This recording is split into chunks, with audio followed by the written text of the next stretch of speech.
Hi, it's Jen from Shabby Fabrics with a really fun customer requested video. We recently introduced this kit by Bareroots, and this is the Everything Nice Ornaments. This kit makes 6 darling handmade ornaments that would just be so cute on your Christmas tree to give as gift. Those are the most endearing ornaments we put on the Christmas tree, those ones we've made by hand. This kit's amazing. Your kit includes the pattern, all of your felt that you need for the entire project, your embroidery floss, and your beautiful silver metallic ribbon. The reason so many people, I think, have asked for the video is they want to do this. They want to make this. But they're like, I just don't know how to approach the project. Am I able to do that? Yes is the answer. This is going to be a longer video because I'm going to take this from literally beginning to end. So at the end of this video, we are going to have an ornament completed that I would love to actually have maybe a giveaway for that. That just is fun. I love being able to give away. That's what Christmas is all about. So just know it's a longer video, but that's because I don't want to leave any stone unturned. You will be able to see the process from start to finish. Grab your own kits and get ready to make your ornaments. So much fun. So the process of wool felt is so nice, and here's one of the things I love about that. Wool felt doesn't fray around the edge like regular fabric does. So you don't have to worry about turning the edge under. It makes it so easy and so fun to work with. So, of course, inside our pattern, we're going to have our instructions as well as your diagrams here. And Barry Sue, who is the designer for Bareroots, and bless her heart, you know, this whole thing really started out with, she did the stuffed Easter eggs. You might have seen those. The Eek Spook pumpkins, and I said, Barry, who's been a longtime friend, and I admire her designs, I have for decades, would you please design some ornaments? I know our customers would love that, and she did that. So Barry Sue, bless your heart, thank you so much. And making these patterns available, and obviously the kits. So you have everything here, and you'll notice, I want to just point out, each of the ornaments has 2 sides that are identical, that has your motif. In this case, we'll be building the snowman together, or maybe it's going to be our little elf or our little sugar plums. And then on the 2 opposite sides, we have holly and berries. And that's going to be like that for all of our ornaments, with the one exception being our Santa ornament. And Barry Sue, being the clever and fun designer that she is, she couldn't resist to put the reindeer all the way around that. And of course, the one in the front with this little red nose, you know who that one is. I just love those extra touches that Barry Sue does. So let me move this one out of the way so you're able to see everything that I'm doing. Our very first step will really be to decide, do you want to make your templates with freezer paper, or do we want to use some fusible webbing? I like to use heat and bond light. I'm going to show you both approaches, and you can decide what you want to do. So each of these ornaments really has these kind of teardrop shapes. There's 4 of those. It's kind of nice if you can just make a template. For that reason, I love being able to use my Cut-Rite heavy-duty freezer paper because I can use it again and again. So how you would do that, and hopefully this isn't going to be too bright. I might turn that down a little bit for my overhead camera. I love this about the wafer light box, that I can bring the light brightness up and down as needed. With our Cut-Rite freezer paper, and really with any freezer paper, you have your flat side and your shiny side. Doesn't really matter, but it's certainly easier to draw on the side that is flat. And we have our shape, our diagram here. And now I can easily see that. Let me show you what that's going to look like without my light box. Much more difficult to see. I love that now I'm like, oh, let's turn the light on. And you'll simply trace around this. Just trace around that, and you're going to cut that out exactly on the line. That's what I have right here, just to save us some time. With that, working with my red felt, we'll just bring that felt out, and you would simply just iron this to your felt and then cut it out. That's it. You can put that on there and either cut around that, or you could use a friction pen or a micron, however you want, and trace around and simply cut that out. What I love about freezer paper is I just peel it away and I can use it again and again and again and again. To make all of the ornaments, all 6, they of course have 4 sides, so that's 24. You might have to make maybe 2 of these, but you don't have to make 24 of those, and I love that about this. So for that reason, I think using the freezer paper is a great option. The other thing you could do is to simply cut out one of these if you wanted to, but you can see that ear kind of overlaps there. So I think making a template is really your best option, because all of these kind of have wording, and I don't want to cut my pattern. And I don't really like to do that. I like to keep my pattern intact. So that's one option for you. Once you have all of those cut out and they're ready to go, now let's talk about the applique. That's again where you could decide, you know what, I want to do freezer paper templates the whole time. Just keep in mind that if we decide for our snowman, for example, here, that if we want to make our shapes out of our freezer paper, we're going to follow the same technique. Turn our light box on, trace around the shapes, that once you peel your freezer paper off, there's no adhesive characteristic now about that shape at all. You'll need to be using some glue to now pin that, or not pin that shape, but hold that shape into position. Pins, you can imagine the nose. How do you put a pin in that? You're not going to be able to do that.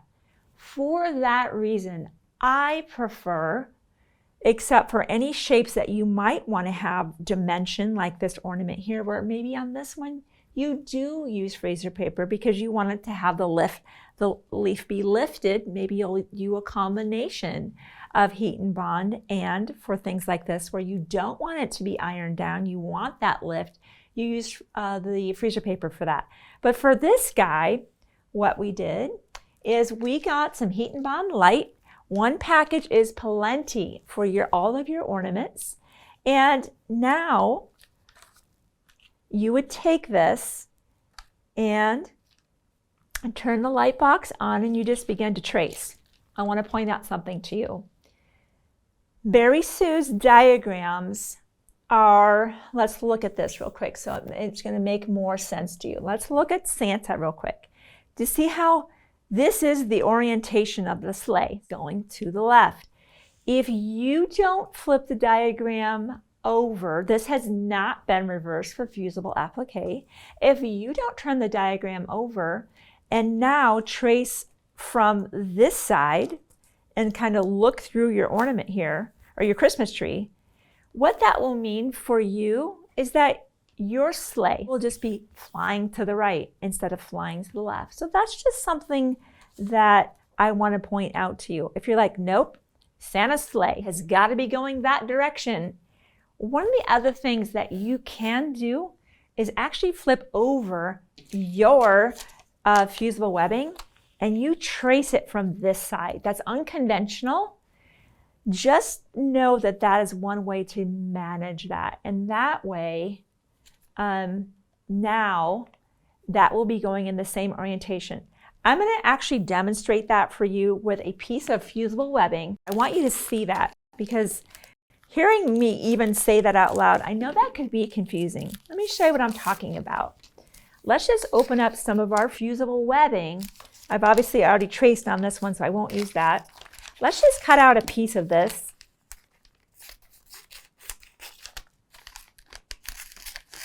And let's just trace on Santa's sleigh. I think I'll just use this here. Actually, I'm going to use a permanent pen, and here's why. I'm going to trace exactly on the lines where Santa's sleigh is, but I'm only going to roughly cut around that at this point. I'm not going to cut out exactly on the line, right? I'm going to save cutting out exactly on the line when this is on the back side of my felt. I'm going to just roughly cut around that at this point.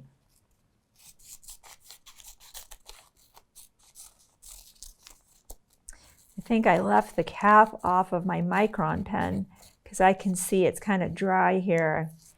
I think I am guilty of doing that. Hopefully you can see that shape on the overhead. Now that let's pretend that, well, we need this shape, so I can't exactly cut on this because that's what we're going to be appliquing on. But if we iron this down and we cut this out, right now you can see this is going this way. And when I remove this paper, the shiny side is going to be here. So you know what that means? The sleigh is going to be going that direction, right? And that's not the direction here. It's still going to look adorable, whether Santa's going left or right, but that's what I'm talking about. And if that bothers you, and you're like, nope, Santa's sleigh always flies left. Okay, I can appreciate that. Then all that's going to mean for you is no problem. Now let's go with the sticky side up.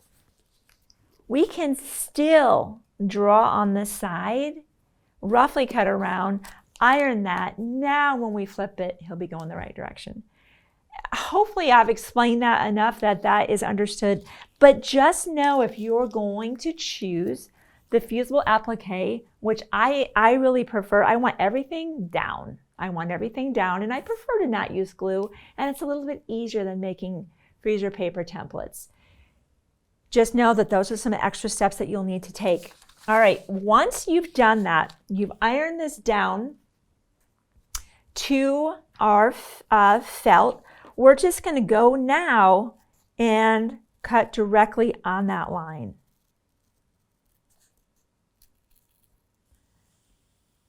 So once I have this, now when I remove that, see that shiny side?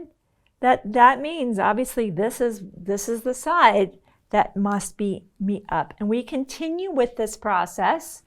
I have I'll bring out my little guy here. We have, of course, our scarf pieces, and we have our nose. So I'll quickly cut those out. And then I'll clean up just a touch. When I come back, I'm going to have those cut out. And we'll talk about just ironing everything together. I'm going to get my iron fired up. I might even actually get out an applique pressing sheet just as a way to be able to kind of merge everything together and maybe even cover my felt so that it's not being scorched by an iron. I don't want to take any chance of that, especially because I'm dealing with white. So I'll have that out on the set as well. So we have all the pieces cut out. We have our kind of petal here. And of course, we have this kind of as our target. I think I always love bringing things on the background as one piece. That's my applique nature. And you know, you really can't see that super well. Actually, let me bring this back here. Because I'm dealing with a white fabric, I have a feeling that if I put my little snowman on top of here, if I felt compelled to want to kind of put a little dot where his eyes, mouth, and those buttons on his belly are, that I can see that, especially if I was able to turn my light box all the way up, which I can't on set as much as I want to. I can't see that. Now I can just do a little dot. Don't get too crazy there with dots. You want to have just it's almost a placeholder. And you know what? This isn't necessary. You can eyeball it. It's your project. Make it your own. But if you're like, nope, I'm not comfortable with that. I get that. And you want to pre-dot where that's going to go, I'll just put those in. So one extra idea for you with that. So let's put that aside for now. We know that this is what we're going for. And you know, you really can't see through, and it's not a lot of pieces. It's not one of these intricate quilt blocks that's got 40, 50, 80 pieces where it's impossible. This is pretty straightforward. You're like, okay, that's going to be my scarf here, the main scarf. And this will be this portion, and I can see it comes just above that. And here, notice I used a micron pen because we're going to heat everything up together. We know if we use our friction pen, which is usually my go-to, it's going to take away all of the markings that I just did. So there'll be a time for us to be able to use our micron, maybe when we get ready to draw the arms in, make sure that's where we really want them. I would be, using the friction pen. I get these two mixed up. Permanent, not permanent. So that's why there's a job for each of them in your sewing room. So now I could just put my iron on that. I think I want a barrier. It could be a cloth. It could be a piece of muslin. I happen to have my applique. Actually, you know what I better do? Almost just did this. I almost just ironed this thing to my wool pressing mat because I do have heat and bond on the back of that. What's nice about putting this on top of this and here is now I've protected my iron from having direct contact with my wool felt. And as it heats up all of the layers together, I have my iron on a full hot setting right now, all the way up, because wool felt is thick, right? It's thick. Medium heat's probably not going to do it. What I love about using the applique pressing sheet in this case, or the mat, whatever you prefer, is that it is protecting everything. It's protecting my wool felt. It's protecting my mat. Okay, while that's cooling down, the next step is we've appliqued this down to the background, but it's temporary. And that's where the embroidery floss comes into play. So we've grabbed a variety of the Richard Hemming needles. They're all the size 4. We really don't need a different size than that. But it's easier to kind of just get your embroidery floss loaded into your needle. The pattern is very specific about 1 strand for this, 2 strands for that. So refer to that pattern. And then we just will cover, we'll do some close-up photography. I want you to be successful. I want you to know that hand embroidery is something that's so fun, really relaxing. Let's just look at the pattern real quick. You can see that we're going to be covering a whip stitch, which is going to be covered really kind of anchoring almost every piece down. A back stitch, some French knots, and while the Lacy Daisy isn't used in the snowman or ornament, I want to show you that, how to make that, so that way when you get ready to make your ornaments, you've seen all 4 stitches. So we'll be doing some close-up photography, and I'll also give you an additional resource that will help you learn some additional stitches if you want to make it even more uniquely your own. So I'll keep this one done so we can keep referring to that. And I said I was going to mention a reference. I'm going to do my very best. Our awesome videographer, Danny's going to be doing his best close-up photography. So we show you how to do this so you don't necessarily need another resource.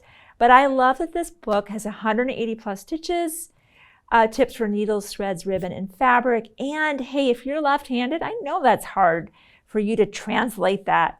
There's left-handed and right-handed diagrams. I love that. And it also stands up kind of like a recipe book will do that. Isn't that nice? You can just flip to your stitch and be like, yeah, I can do that. And you can practice. Great resource. So just wanted to mention that as well.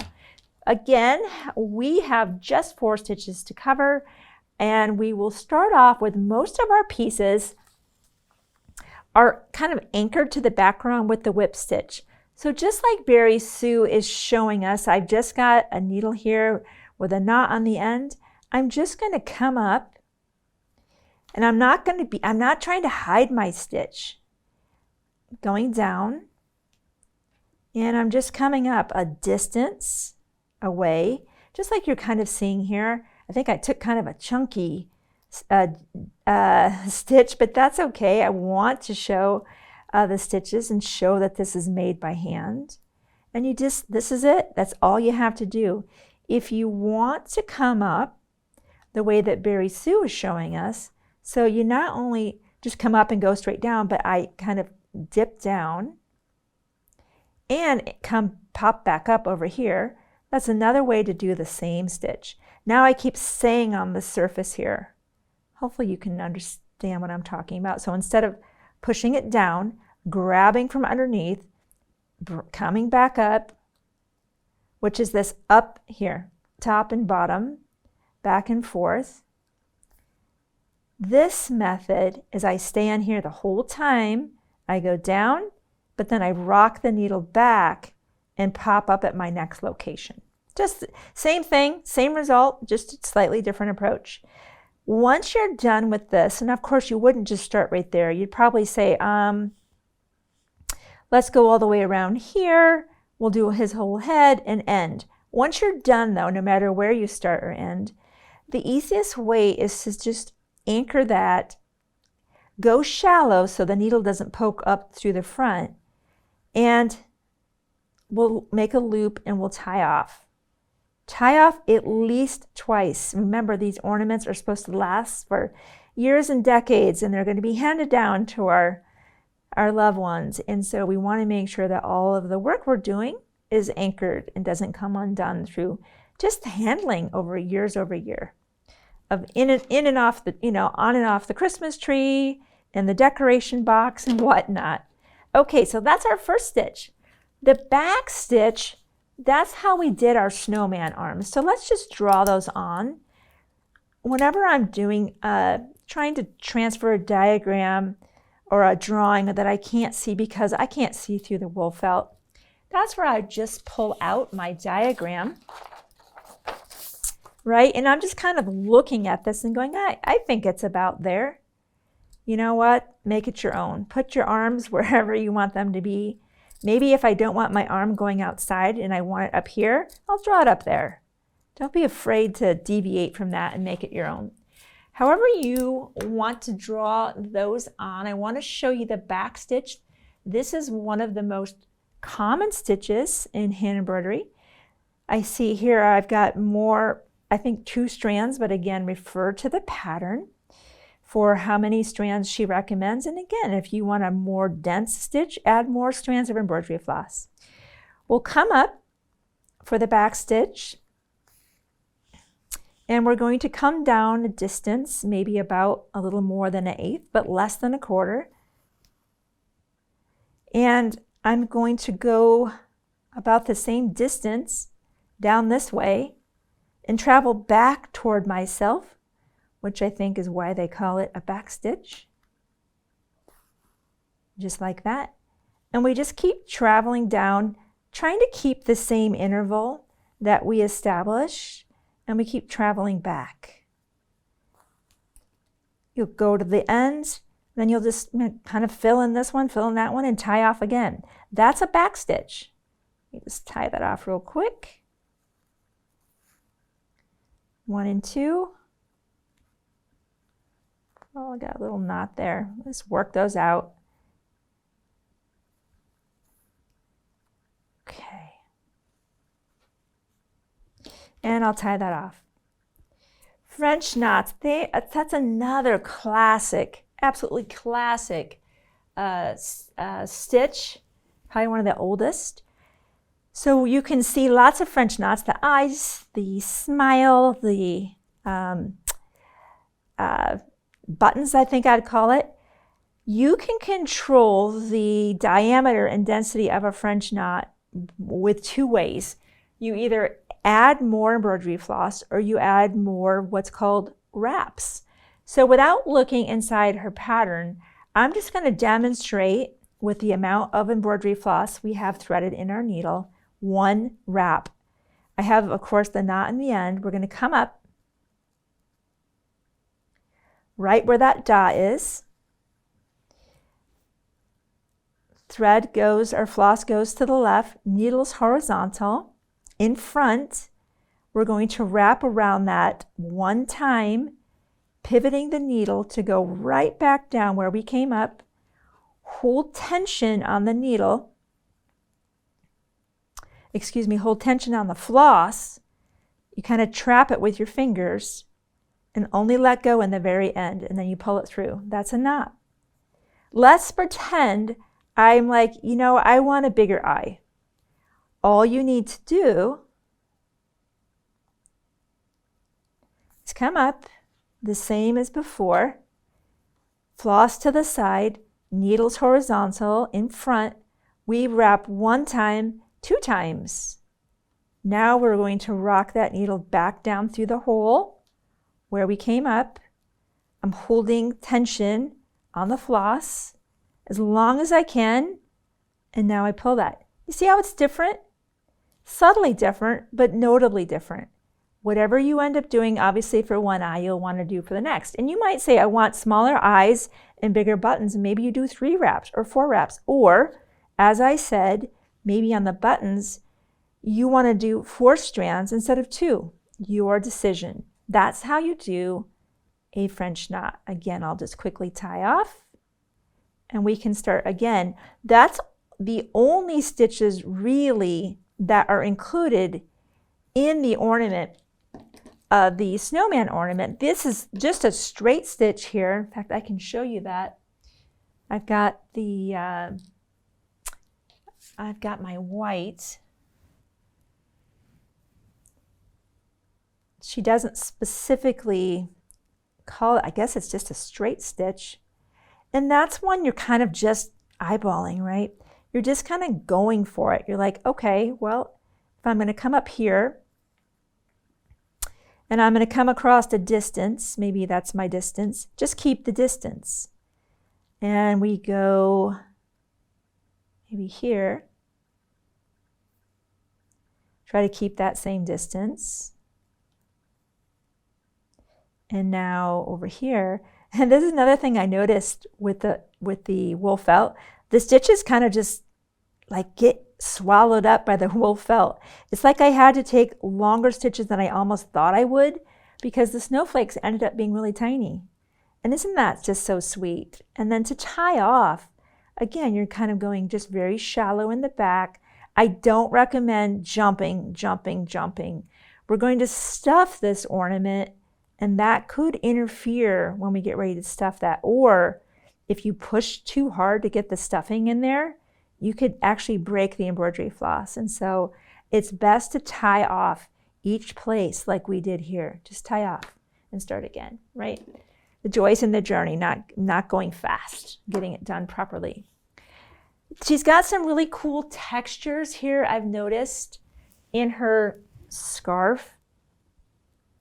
Here, this is kind of just go for it. You can see that they're almost deliberately a little bit wonky. Let's see if they're shown like that. Looks like ours, like they're deliberately not the same. That's what makes it charming. And that's just you're popping up here from wherever you want to start and just going across. And I am not trying to be very regular about that. Maybe I'll start this one and maybe it'll converge toward the other one just a little bit. Like that. And that's it. Isn't that fun to just kind of add that in?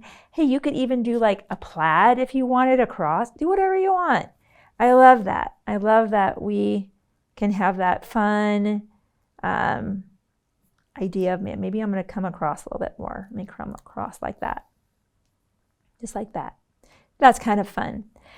There's one other stitch that I mentioned is not included in this project, but will be in one of the others, and that is our Lazy Daisy, one of my absolute favorite stitches. And you know what? I'm just going to demonstrate it on here. Obviously, it's just going to be out of place, but I want you to see it. I want to work in a more open space. Let me do this. Let me cut that real quick. Let's start off with a different needle down here in a little bit more of an open space. So with a Lazy Daisy, we'll come up, trap the embroidery floss in your thumb. We're going to come down, put the needle down where we just came up, and we're going to form a loop. See that loop right there? Now, when as they're showing here, it's a little bit almost easier. I'm going to show you, I think, a slightly easier way to do this than trying to dip up and get this. Now we've created this little loop. I'm just going to pop up here. That's it. I just kind of trap the loop, and then I hop on the other side of the embroidery floss to kind of make this petal. Let me show you that again. We pop up, back in the center. Everything keeps radiating from the center. Trap that. Needle goes back down. I have a little loop right here. Try to make that distance the same as this distance. And I've made my little teardrop, and I anchor it again. And you just keep going back to the center. I'll show you one more time. Back to the middle. Trap that. I think that's about the same distance right there that I've been doing. I'd say about there. And isn't that cute? It's such a fun way to make kind of a flower. I think where we actually see that, though, let me pull out the ornament. I think where we're using that is actually Santa's mustache. Isn't that adorable? Just right there. So sweet. Okay, you have seen all of these stitches of hand embroidery stitches, how to make the ornaments. I'm going to clean up a bit, and then our next step is going to be sewing our petals together to complete our ornament. So now that we have all of our petals appliqued, embroidered, now we get to sew them together. And just like we pointed out, we will have a snowman next to a holly. So I have loaded, this is significant. Please, because there's a lot, just the stress of that joint, you're going to see the thread. Even though I've shortened my stitch length, I have a 2/0 in that right now. I have a red thread that's going to match this. So when you're ready to do your navy one, choose that, and choose a thread. Otherwise, you're going to be kind of seeing in there just the stress of that, especially as we stuff it. So we know that we will be placing those right side together. So this will be right side together, basically right side together, and then it's going to come all together. We're going to create this ornament where the opening is at the top, and we'll stuff that from the top. For that reason, when we place these right side together, the pattern tells you to start about 3/4 of an inch. I think it's at least 3/4 of an inch. We don't want to unseat any of our stitches. We don't want to do that when we're trying to turn this thing right side out. So I would say 3/4 to an inch you're going to leave open, but not more than that, because that's when the top is going to come together. And we're going to close this thing from the top. So with that said, I'm going to grab my patchwork pins, and we will place our snowman and our berry little portion right side together. And we're just going to start about, again, at least 3/4 from the top, and sew all the way to the bottom and sew all the way off. Definitely reinforce at the top, reinforce at the bottom. We really are going to need that, because once this thing gets turned through and stuff, that's going to want to start coming undone. We're going to do the same thing. We might as well just do this all at the same time.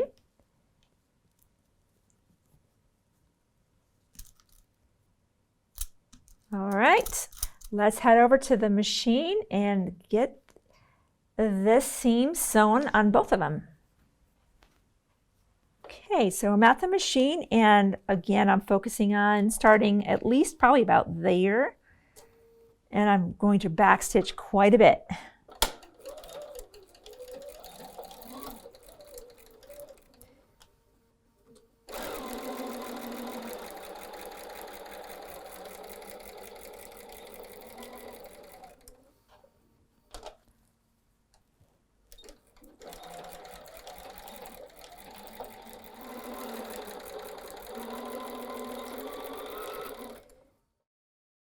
So now that these are now two pieces, we need to join them into one. And of course, we'll have a seam in the bottom and along that side. Let's press that bottom. That's where that's really going to come into play. Just right at the very bottom here. You don't need to press the whole thing. You'll see what I mean in just a moment.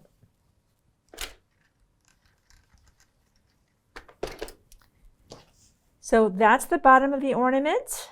And this is the bottom of the ornament. Just poke that out like that. Place right side together. You want to just nail that. See how that was so necessary? You don't want interlocking seams. It's too much bulk. Press it open. All the more reason, again, to shorten our stitch length. And let's clip that. Excuse me, not clip it like, clip it with scissors. Clip it with a mini Wonder Clip. I love these little minis. And we'll just kind of work this around. I'll keep doing this, and I'm going to clip this on this side as well as the other. We'll come back while we get the sewing machine. We'll start about our 3/4 to 1 inch. Start here, backstitch many times, come down a 1/4 inch all the way around, come here, and continue up this side. If you have a hard time negotiating this point, just come here at the seam allowance, stop, come at this point, start 3/4 to 1 inch and come to the center.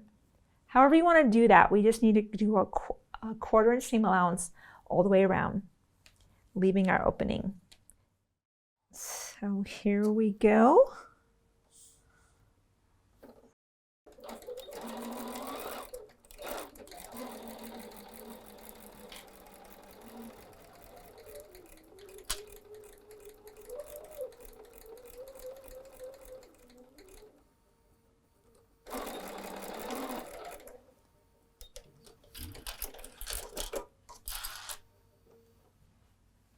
Okay, all right, good machine. She's done working. The rest, all handwork. Here we go. Let's clip those threads, and we're going to turn the ornament through. This is again, well, I'm like, leave plenty of an opening, and just you got to work it through. Okay, remember that part where I said 3/4 to 1 inch, do the inch. I'm here to confirm. That took a little bit, but we wanted to be careful. We didn't want to damage any of the hand embroidery. I'm just sitting here using this, not even explaining what this is. Clover point turner. Get this, you need this. If you're turning something that's curved, if you're turning something that's got a point, you know, in a nice 90-degree corner, this is your tool. I can't really get my hands in there, and I want to push out all of my seams really nice and smooth. Now, granted, when we start stuffing that, it's probably going to push everything out, but it's sure nice to be able to have everything nice and pushed out before we even start. So, oh gosh, it's already so cute. Okay, polyfill. You know, it's amazing that they take more polyfill than we think they're going to. I just grabbed a bag of this, kind of just some that we had here. And we're just going to start stuffing that until they're nice and full. So I'll just keep doing that. And then the next thing that we'll be working on is closing the opening. We'll be doing all of this by hand now, moving forward. And then we'll be able to show you how to make your ornament topper with your ribbon. Sewing that all together, and we're going to have an ornament here in just a few minutes. So I've stuffed my ornament, and I'm now at this part right here. There are some things in crafting and creating where I say, just make it work.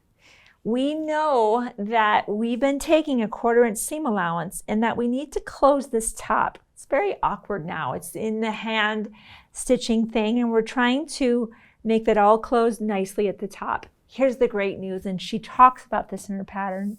She says basically to close the top, and that it doesn't need to be perfect because this little gray portion, which is the top of our ornament, is really going to be covering this up. So we're going to use some red embroidery floss. And I know that this has had a 1/4 inch seam, and I'm just going to try to tuck this under by hand here and by here, just kind of coming in. And this is one of those make it work times where we're just trying to do a nice 1/4 inch seam to kind of close this as smoothly at the top as we can, so that that gray kind of crown can sit right on top of that. So I'm just going to do whatever stitch that's going to be covered up. Don't need to be worrying about hiding too much. We're just trying to make that smooth. If you feel like it's diving in the middle, put more stuffing in there. If you feel like it's crowning at the top or bursting out, take some stuffing out. You just want that to have that nice curve over the top like Berry Sue. She made this ornament right here. So I'm going to be going for that, and I'm going to know that all of my stitches that maybe aren't as pretty as I would like are going to be covered up with this when we get to that point. All right, I'll keep stitching, and then when I'm back, you're going to see this ornament, and I'll show you how to make the topper with the little circular portion here, attach it all together, and sew it to the top of our ornament. All right, let's tie that off. You know, it's not, I'm so used to my nice organized 1/4 inch seam allowance, and this kind of disorganized closed seam stresses me out, maybe stresses you out too. Great news. The top, our topper, is going to cover all of that up, and no one's even going to know that's under there. And they're going to be focused on your darling stitching and all the great things they're going to say about your ornament. So let's put that aside for now. Barry had such a clever way to create this. You'll cut a strip of your gray wool felt, and we have included in your kit the ribbon that I talked to you about. It's a beautiful silver, and it's got the kind of the wire in it. So you've got about 15 inches of this for each ornament. So you'll want to make sure you're using just the right amount and not overusing, so you're short when you get to your last ornament. But again, this is probably readily available at maybe a Joann's, Michael's maybe, if you need more of that. But you'll cut your length to about 15 inches. And one of the things that we found was handy, and I can just show you with this. Let's pretend this is 15 inches, like from here to there. You'll just take that, and you're just going to tie a knot, just like that. And so that's what you're going to form a loop, just like this. The reason we do that, and that's not included in the pattern, is when we pick up this ornament, we don't want the ribbon pulling up and through. We want it anchored, and we knew that if we tied a knot in the end, that would help it from pulling through. So we'll be using a combination of glue. I'm going to try to not make a mess. In fact, I'm going to grab my applique pressing sheet, which kind of saves me. I love this sheet. This is a Fons and Porter, because it just, when glue dries, I can just flick it off with my fingernail, and it just doesn't leave any residue. So we'll first just put a dab of glue, and we will put that knot down beneath there. That's our little insurance policy that we hope through years and years of use we'll never have our ribbon pull through. So I'm just going to put some glue down, and we start to roll this very tightly. I thought this was so clever on Barry. She's so clever. And a nice, wonderful person too. I've known Barry for so long. And we just kind of keep rolling it up. And you'll put on more glue all the way to the end. And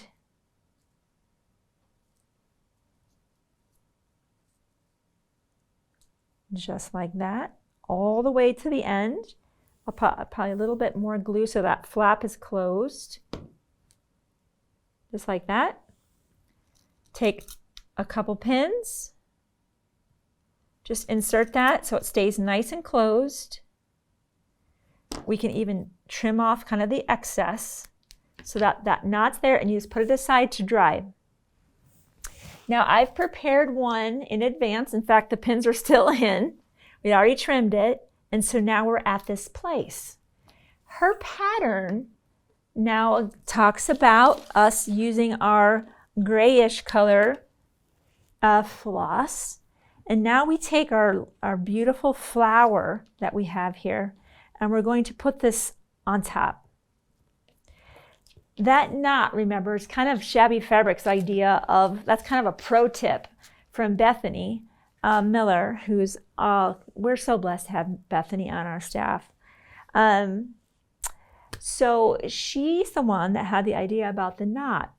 What she knew was going to be a nice little feature of being able to have that knot kind of rest in the center. She kind of created a little divot for it, almost, for it to kind of sit in there. So she created a little hole. In fact, I think I have the one that she created for me. Yes, I do. I have that one with me. But I just wanted to show you, just kind of find the center of that. Don't get too big, because you don't want it, you just want it to have a place to go, right? You're just going to see it popping out through that. Now, we will use our gray embroidery floss from the back, and you're just now attaching the top. Oh, I guess a knot would be helpful. You're just going to attach the base to that knot, and then once that's done, then that will be applied to the top of our ornament. I'm going to see this through to the end. I am going to absolutely do this. We're just going to come, this is another one of those, make it work. We want to have that firmly attached. So I'm going to add in a lot of stitches, not get too far apart. So I've got this attached. Now, just like with that same whip stitch, in fact, we'll get in close on this. I want you to see this. This is where we're like, oh, okay, that stitch that I wasn't so happy about at the top of my ornament is going to be covered up. And we're going to finish up our ornament. So we'll get in close and we'll finish this up. Okay, so I still have my needle and thread attached. No reason to cut that because I'm going to use the same color. I'm just going to decide, okay, where, if I've got this here, I'm not going to put that little valley. I'm going to like, nope. We want to be using kind of those beautiful curves to be covering that up. And of course, our center's in the center. What you can do to kind of hold that into position till you get to that side, just put some pins in there. So it's a little bit less kind of arm wrestling, I guess I'd call it.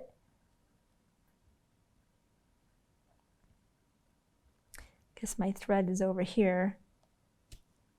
Put that there. There we go. I'll put this here. Just something less to work with, or less to have to battle with, I should say. Okay, so I'm just going to scoop into my ornament. I'm hoping you can see this. And just like we've done that whip stitch, I think that's what she called it. Let me just refer back to that. I want to make sure I'm calling it the right. Yes, she called it a whip stitch. Same thing. We're just going to be going into the red portion, popping up onto the gray. Don't take too big of a stitch. This is where all the tension on the ornament will be, of course. That and the hanger, the ribbon, and we're just going to stitch around.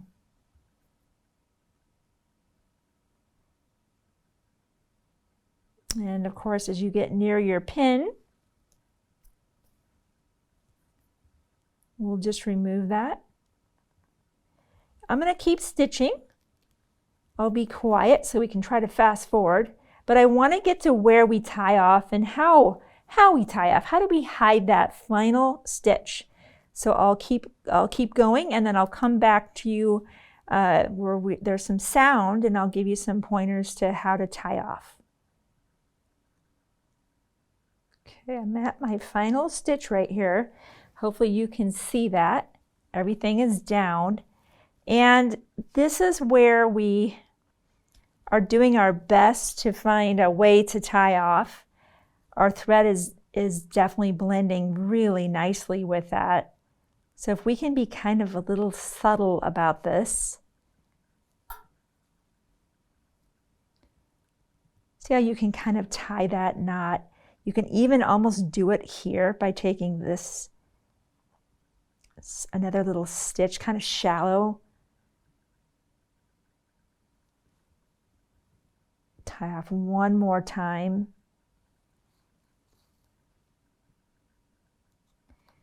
Then to really, really anchor this, I'm going to go deep into the ornament, just like this. Pull it kind of taut, just like that. Push it. And then when I cut it and I let it relax, that thread is now embedded in the middle of this, which is what we want. We certainly don't want that top coming off our ornament. Let me put that out of the way. So look at that. We have an ornament. And how darling is that? To keep, whatever that is, it's truly now a handmade keepsake, and I love that. So as you can see, these ornaments are absolutely doable. Even with minimal sewing skills, you can absolutely accomplish this. So fun to make for your family or to give as a gift. I know it's been a longer video. Thank you for giving me part of your day. Please subscribe if you haven't already done that. So much more is on your way. I'll see you soon on another video.